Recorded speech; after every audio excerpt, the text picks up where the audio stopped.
Urgent sur l'actualité internationale, crise et conflits.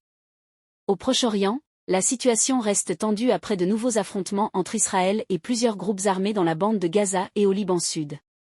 Malgré les appels à la trêve, les bombardements se poursuivent, aggravant la crise humanitaire. L'ONU exhorte à une reprise des négociations mais les discussions restent bloquées. En Afrique centrale, l'accord conclu récemment entre le gouvernement congolais et le mouvement rebelle M23 continue de susciter des réactions. Les autorités affirment que le retrait progressif des combattants a commencé, mais certaines zones restent instables, notamment au Nord Kivu. Des ONG demandent plus de garanties pour les civils.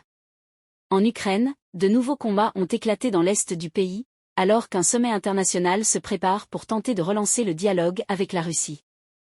L'Union européenne envisage de renforcer ses sanctions si aucune avancée n'est constatée. Économie et climat. Sur le plan économique, la Chine et les États-Unis poursuivent leurs discussions pour réduire les tensions commerciales, notamment sur les droits de douane et l'accès aux technologies. Les marchés restent prudents face à la perspective d'un ralentissement mondial. Le climat est au cœur des débats après la publication d'un rapport alarmant du GIEC indiquant une accélération de la fonte des glaciers. Des manifestations écologistes ont eu lieu dans plusieurs capitales pour exiger des actions plus concrètes avant la prochaine. Science et société. Dans l'actualité scientifique, une équipe européenne a annoncé un progrès majeur dans la recherche sur le cancer grâce à une nouvelle thérapie génique testée avec succès sur des patients en phase terminale.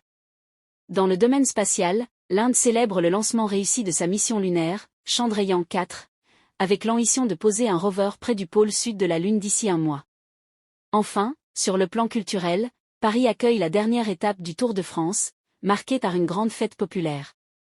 Des milliers de spectateurs sont attendus sur les Champs-Élysées pour célébrer le vainqueur. Le monde reste marqué par les tensions géopolitiques, les défis climatiques et des avancées scientifiques encourageantes, alors que les appels au dialogue et à la coopération internationale se multiplient.